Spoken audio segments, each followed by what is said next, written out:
When I checked into the hotel that night, I was exhausted from a long flight. All I wanted was a shower, some food, and a good night's sleep. But as I handed my ID to the receptionist, she looked at her computer, froze for a moment, then quietly slipped me a different keycard. Her voice was low and urgent when she said, "Take this one instead. Don't go to the room you booked." At first, I thought I'd misheard her. I even laughed a little, asking, "Why?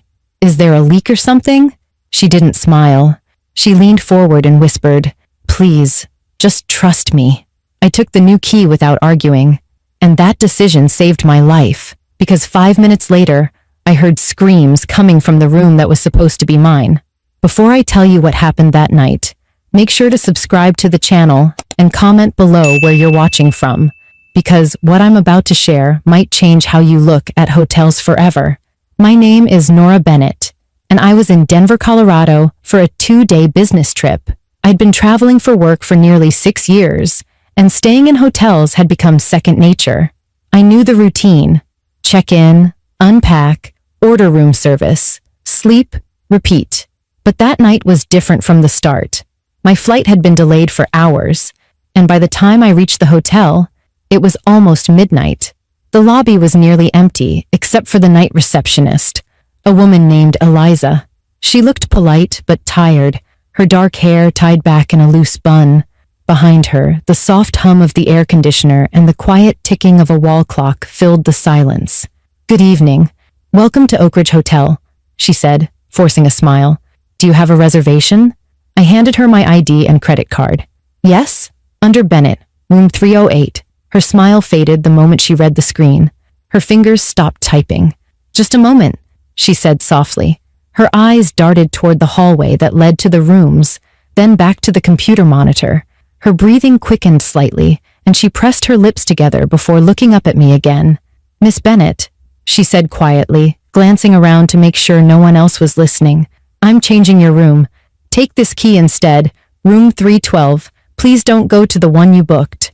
I frowned. "Wait, why? Did something happen to 308? She hesitated for a second too long. Then she whispered, "It's under maintenance. You'll be safer in this one." Her tone didn't match her words. She looked nervous, almost frightened. I should have pressed her more, but I was too tired to care. I shrugged and took the key. "All right, thank you." As I walked toward the elevator, I could feel her eyes on me. I turned back once, and she was still standing there, watching. When I reached the 3rd floor, the hallway was silent and dim. The carpet muffled my steps, and the smell of cleaning products lingered faintly in the air. My suitcase wheels rattled quietly behind me as I passed by room 308, the one I was supposed to stay in. The door was slightly ajar, just enough to notice a sliver of darkness inside. My stomach tightened, but I told myself it was probably just housekeeping.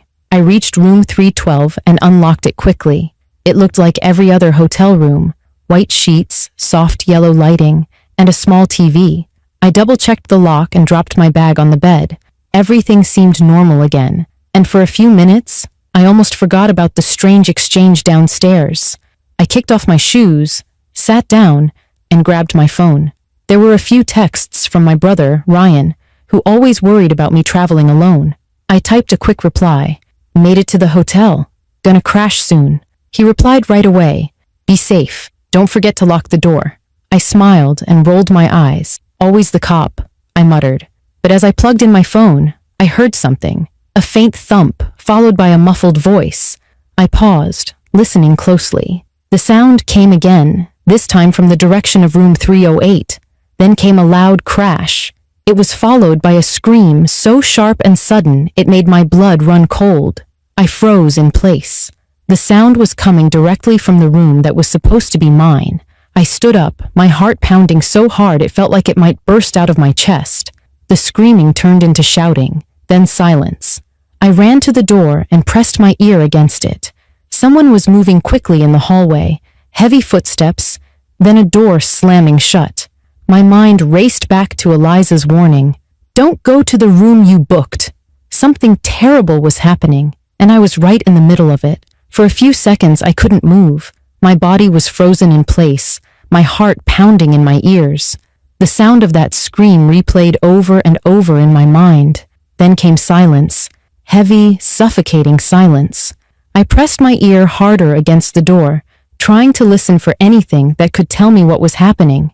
There were muffled voices down the hall, one low and sharp, the other shaky and terrified. I couldn't make out the words, but it didn't sound like a normal argument. Something was wrong. I reached for my phone and immediately called the front desk. The line rang once before it cut off. I tried again. Nothing. My fingers trembled as I texted my brother Ryan. "Something's happening at my hotel. I just heard someone scream in the room next to mine." He texted back instantly. "Stay where you are. Don't open your door. I'm calling the local police right now." I nodded instinctively, even though he couldn't see me. Then I heard it again. A loud bang from the hallway. This time it was closer, like someone had kicked a door. My breathing quickened. I grabbed the small metal room key and held it tight, as if it could protect me from whatever was out there. A shadow passed by under my door. I crouched low, peeking through the tiny space between the floor and the bottom of the door. I saw a pair of black shoes stop right in front of my room. My stomach clenched. Whoever it was stood there for several seconds. Then a man's voice spoke, calm and steady. "Security," he said. "Ma'am, are you all right in there?" For a moment, I almost believed him, but something about his tone didn't feel right. It wasn't professional. It was too casual, too smooth. My instincts screamed at me not to open the door. I stayed quiet, holding my breath. The man knocked again, this time harder. "Ma'am, we need to check all rooms. Please open the door." I still didn't move. After a few more knocks, the sound of footsteps moved away, fading down the hall. I exhaled shakily, my whole body trembling. My phone buzzed. It was Ryan again. "Police are on their way. Stay calm and don't move." I replied quickly. "Someone's pretending to be security." He typed back, "Good, then you already know not to open that door." Minutes passed, though they felt like hours. I stayed sitting on the carpet by the door, trying to listen. I could still hear faint noises from down the hallway, doors opening, footsteps, and then the soft creak of the elevator.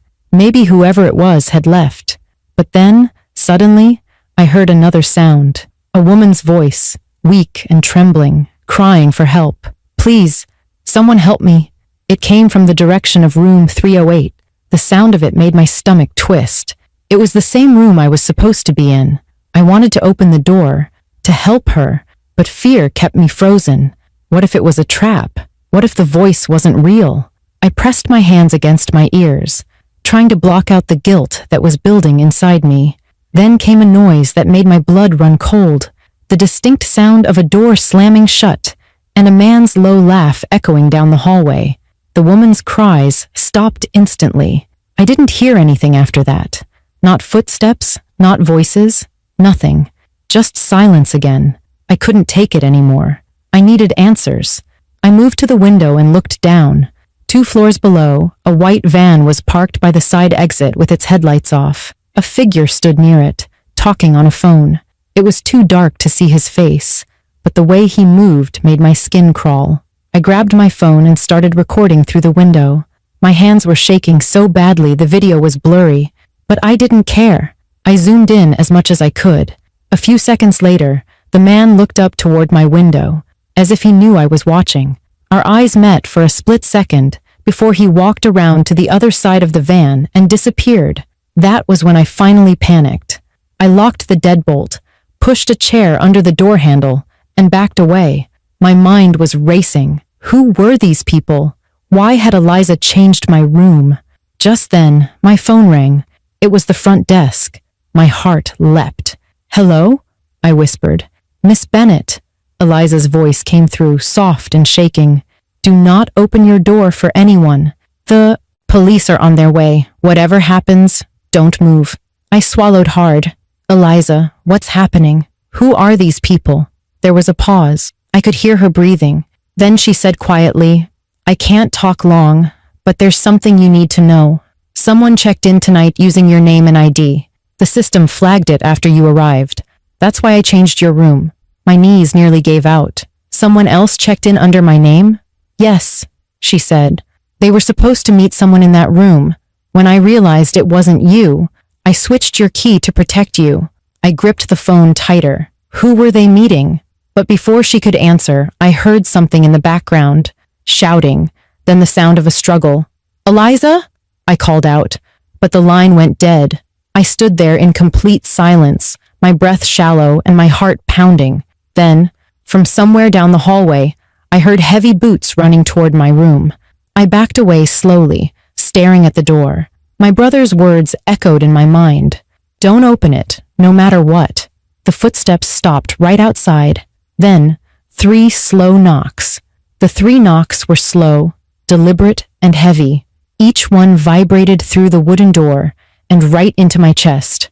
My breath hitched as I clutched the phone tighter, praying for it to ring again, for Eliza to call me back or for the police to finally arrive.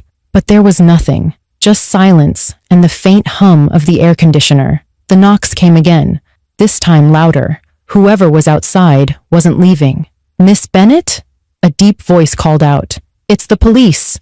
We're checking all rooms. Please open the door. I froze. Police? Already? Ryan had said they were on their way, but I hadn't heard sirens yet. My instinct screamed that something wasn't right. I hesitated, stepping closer to the door, but not unlocking it. Can you show me your badge through the peephole? I called out, trying to keep my voice steady. There was a pause. Then the voice changed. Softer now, but somehow colder. Miss Bennett, if you don't open this door, we'll be forced to come in. That confirmed it. He wasn't a cop. My hands trembled, and I felt sweat gather at the back of my neck. I whispered to myself, stay calm, stay quiet. I backed away from the door and grabbed the only weapon I could find, a metal lamp from the bedside table. My heart raced so hard I could feel every pulse in my fingertips. For a moment, everything went silent again. Then I heard the sound of metal scraping against the lock. Someone was trying to open my door. My throat tightened as I realized that the chair I'd shoved under the handle might be the only thing keeping me alive right now. I pressed my back against the wall and texted Ryan with shaking hands. Someone's trying to get in, pretending to be police. I'm in room 312. Within seconds, he replied, hold on. I just got confirmation. Real police are 5 minutes away. Do not open that door for anyone. 5 minutes. I could survive 5 minutes. I crouched beside the bed, my lamp in hand, staring at the door. The scraping sound stopped suddenly, replaced by quiet footsteps moving away. I held my breath. Maybe he was gone. Maybe a loud crash shattered the silence. The door burst open halfway before hitting the chair I had wedged beneath the handle. The chain lock held, but the wood cracked under the pressure. I screamed and stumbled backward, dropping the lamp. A man's arm forced its way through the opening, reaching for the chain. Get away from me, I yelled, grabbing the lamp again and swinging it as hard as I could. It hit the man's forearm with a sharp crack. He groaned and pulled back, retreating into the hallway. The door slammed shut again. I pushed the chair back into place, breathing hard, my hands shaking so badly I could barely hold the lamp. The pounding started again, furious this time. You think you can hide in there? The man shouted. You shouldn't have come here, Nora. He knew my name. My stomach dropped. How did he know my name? My reservation had only been made online, through the hotel's website. Whoever this was had access to my information. Then, faintly, through the chaos, I heard sirens outside. Red and blue lights flashed through the blinds. Relief flooded through me, but I didn't move. The pounding stopped. The footsteps faded down the hall again, this time running toward the stairwell. I listened carefully until the sound disappeared completely. Moments later, I heard loud voices, real ones this time. Police! Drop your weapon! Hands where we can see them! Then a commotion, followed by more shouting, and finally, silence. My phone buzzed again. It was Ryan calling. Nora, are you okay? He asked, his voice tense but steady. I think so, I whispered, my voice breaking. They tried to get in. They knew my name. The police have someone in custody, he said. Stay where you are. I'm on my way. A few minutes later, a real officer knocked on my door and identified himself properly, showing his badge through the peephole before entering carefully. He was tall, calm, and professional. You're safe now, he said softly. We've got him. I sank onto the bed, shaking from head to toe. Who was he? I asked. The officer exchanged a glance with his partner before answering. We believe he's connected to a group targeting women traveling alone. The receptionist recognized his voice earlier tonight. That's why she switched your room. Eliza, I said quietly. Where is she? Is she okay? He nodded. She's shaken, but she's the reason you're alive. She called us right after she lost contact with you. Tears welled in my eyes. I couldn't stop them this time. The relief was too heavy, too overwhelming. I covered my face and let out a trembling breath. The officers escorted me downstairs, where paramedics and more police filled the lobby. Eliza sat in a chair near the front desk, her hands clasped tightly in her lap. When she saw me, she stood up immediately, her eyes red and tired. I told you not to go to that room, she said, her voice shaking but firm. I nodded, wiping my tears. You saved me. I don't even know how to thank you. She looked down, her voice quiet. You don't have to. Just promise me one thing. Never ignore your gut feeling. It's the only thing that listens when logic doesn't. Before I could reply, an officer approached Eliza to ask for her statement. I watched her walk away, steady but clearly haunted. She had faced danger for a stranger she barely knew, and because of that, I was still alive. As I stepped outside into the cool night air, I finally let myself breathe. The flashing lights of the patrol cars reflected off the hotel windows, and I could see my reflection in the glass. Pale, exhausted, but alive. For the first time, I realized just how close I had come to being one of those headlines you read online. Woman found dead in hotel room. But I wasn't, because one woman paid attention to something everyone else ignored. That night didn't just change how I traveled, it changed how I trusted people, and how I learned to listen when something felt wrong. And somewhere deep inside, I knew this story wasn't over yet. The danger had passed for now, but the truth behind it all was still waiting to be uncovered. The next morning, I woke up in a hotel room that no longer felt like mine. The sunlight poured weakly through the curtains, but it didn't bring comfort. It only made everything real. I had spent most of the night giving statements to the police, answering the same terrifying questions over and over. I was safe, they said, but I didn't feel safe. Not yet. Not when I still didn't know why someone had targeted me. The police escorted me downstairs again for a final interview. The lobby looked completely different from the night before, crowded with officers, reporters, and hotel staff whispering in corners. The front desk where Eliza had stood just hours ago was now taped off. My stomach turned when I saw it. She wasn't behind the counter. Where's Eliza? I asked one of the officers. He hesitated. She's in the back, giving her statement. She's been very cooperative. That word, cooperative, felt strange. It didn't fit what she'd done. She hadn't just cooperated. She'd saved my life. When I finally saw her, she looked pale and exhausted. Her hands trembled slightly as she held a paper cup of coffee. I sat across from her while a detective flipped through notes beside us. We've confirmed, he began, that the man who attacked your door last night was part of an organized group. They've been targeting single female travelers for months. They book rooms under fake identities and switch them with staff help. Most hotels never realize it until it's too late. Eliza's eyes filled with tears. That's how I knew something was off, she said quietly. The man who checked in before you, he used your name. He came to the front desk earlier that evening claiming he was you, said he lost his ID but had the booking confirmation on his phone. It almost worked. My chest tightened. So they were already pretending to be me before I even arrived? She nodded. When you walked in, I realized instantly. I'd seen your ID photo when he checked in. It wasn't you. That's when I switched your key. The detective continued. He wasn't working alone. There were two others. The woman's screams you heard came from one of their earlier victims. She survived, but barely. If Eliza hadn't changed your room, you would have been next. The words hit me like a wave of cold water. I pressed my hands against my knees, trying to steady myself. The detective went on to explain how the group used stolen data from online travel sites, targeting women who shared real-time updates about their trips. They'd hacked the hotel's booking system to track arrivals. They were watching you, Ms. Bennett, he said. From the moment you posted about your Denver trip online, they knew when you were coming. My throat went dry. I remembered the photo I'd shared that morning on social media, my boarding pass, the caption reading, "Denver, here I come."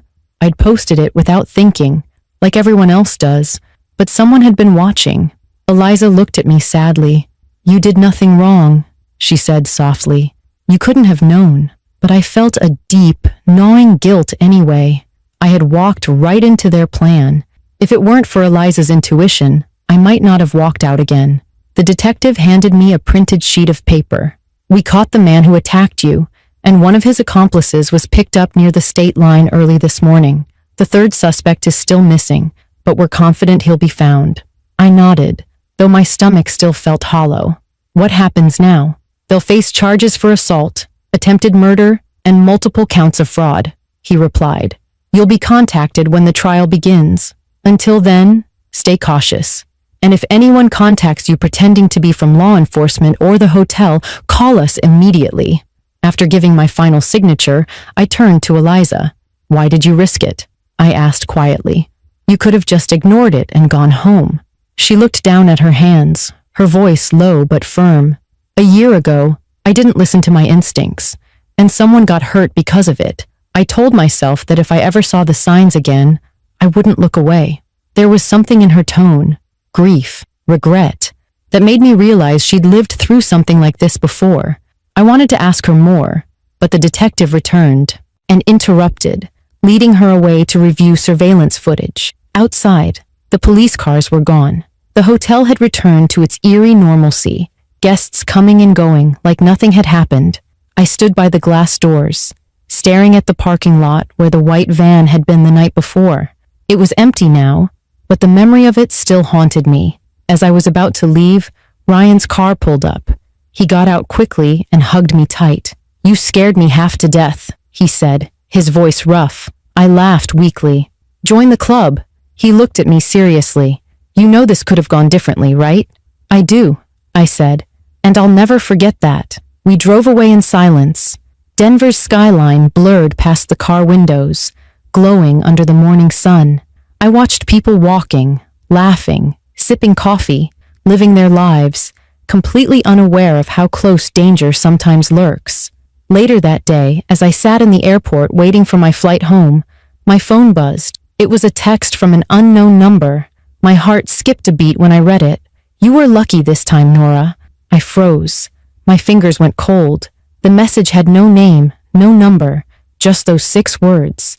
I quickly showed it to Ryan. He called the detective immediately, forwarding the message. The officer told us it could be from the missing suspect, possibly sent before he destroyed his phone. "They were still tracking him," he said, "and I shouldn't worry." But I did, because deep down, I knew that man hadn't just been watching me for one night. He had studied me, known my name, my habits, even my fears. When I finally boarded my flight, I sat by the window, gripping my seatbelt as the plane lifted into the clouds. The city disappeared beneath us, and I whispered a quiet thank you to Eliza, to Ryan, and to the tiny voice inside me that had listened when everything felt wrong. That night changed how I saw the world. It taught me that evil doesn't always hide in dark alleys. It can stand behind a polite smile or a hotel check-in counter. And as the plane steadied in the air, I promised myself one thing: never again would I ignore my instincts. Because sometimes, one warning whispered by a stranger is the only thing that stands between life and death. The next few weeks felt like living in someone else's life. Every sound made me jump. Every unfamiliar face made me second-guess myself. Even after returning home, I couldn't shake the habit of locking my doors twice and checking every window before going to bed. Sleep became a stranger. I'd wake up in the middle of the night, heart pounding, certain that someone was outside my door again. My brother Ryan insisted I take time off work, and for once, I listened. I needed space to understand what had happened, to let my mind catch up with my body. At first, I tried to bury it. I convinced myself that if I stayed busy, it would all fade away. But the truth doesn't fade just because you ignore it. One afternoon, As I was cleaning my living room, I came across the folder the detective had given me. Inside were printed copies of my police statement, photographs, and a few pages from the case report. I sat on the couch and read them again, word for word. That's when I realized something I hadn't before. My story wasn't just about what happened to me. It was about what could happen to anyone. That thought lingered. So instead of hiding, I started talking. Ryan helped me get in touch with a local women's safety group that worked with victims of online and travel-based crimes. They asked if I'd be willing to share my experience during one of their meetings. I almost said no. The idea of standing in front of people and reliving that night made my stomach twist. But I also remembered Eliza's words, "Never ignore your gut feeling." My gut told me it was time to speak. When the day came, I stood in a small community center surrounded by about 30 women, students, nurses, flight attendants, business travelers. As I began to tell my story, I could see the same emotions on their faces that I had felt in that hotel room: fear, disbelief, shock. But by the end, those faces turned to determination. People came up to me afterward, thanking me for speaking up. One woman told me she'd been followed once on a trip, but brushed it off. "After hearing you," she said, "I'll never ignore my instincts again." That moment changed something inside me. It didn't erase the trauma, but it gave it purpose. I wasn't just a victim anymore. I was someone who could help others avoid the same fate. Meanwhile, the investigation continued. The third suspect, the one who'd sent me that chilling text, "You were lucky this time, Nora," was finally caught 3 weeks later. He'd been hiding in a neighboring state under a false identity. When I got the call from the detective saying he'd been arrested, I didn't feel relief right away. I just felt tired. But later that night, as I sat on my porch with a cup of tea, a quiet calm settled over me. It was finally over. I decided to visit Denver one last time. The hotel had reopened under new management, and I wanted to see Eliza again, to thank her properly. When I arrived, she looked surprised but happy. We sat in the small cafe across the street. She looked different, stronger, lighter. "I still think about that night," I admitted. "I don't know if I'd be here without you." She smiled softly. "You would have made it. You're stronger than you think." "I was terrified," I said. "So was I," she replied. "But courage doesn't mean you're not scared. It just means you act anyway." We talked for an hour about life after fear, how it changes you, how it makes you more careful but also more alive. Before leaving, she handed me a small envelope. Inside was a simple note: "Keep listening to your instincts. They saved you once. They'll save you again." When I got home, I framed that note and hung it by my front door. Every time I leave the house, I see it. A reminder of the night that almost ended me, and the people who helped me survive it. Over time, I started feeling normal again, but a different kind of normal. I became more alert, more aware. I stopped posting my location online, stopped sharing travel plans publicly, and when I checked into hotels, I always double-checked the locks, the exits, and the staff badges. Some people might call it paranoia. I call it wisdom paid for in fear. Ryan still teases me sometimes. "You're the only person I know who carries a flashlight, a personal alarm, and pepper spray in her purse." I laugh because he's right, but I also know that preparedness is power. I used to think bad things only happen to other people. Now I know that's not true. One evening, I sat down to write everything that had happened. What started as a way to process my emotions became something bigger, a story that I wanted others to hear, not to scare them, but to prepare them. That's why I shared it here, on this channel, because stories like mine aren't just about fear, they're about survival, intuition, and the small moments that decide our fate. Sometimes I still hear that scream in my dreams, the one that came from the room I was supposed to sleep in. It wakes me up, heart racing, until I remind myself, I made it, I'm alive, and I was given a second chance for a reason. Now, whenever I check into a hotel, I make eye contact with the person behind the counter, thank them genuinely, and pay attention to their tone, their expression, their energy, because if I've learned anything, it's that heroes don't always wear uniforms. Sometimes, They stand behind a front desk and save your life with just a whisper. That night in Denver didn't just change my life, it gave it meaning. And if sharing it helps even one person stay safe, then everything I went through was worth it. If this story moved you, make sure to subscribe to the channel and comment below where you're watching from. Your support helps me share more real stories that remind us to stay alert, stay kind, and always trust our instincts.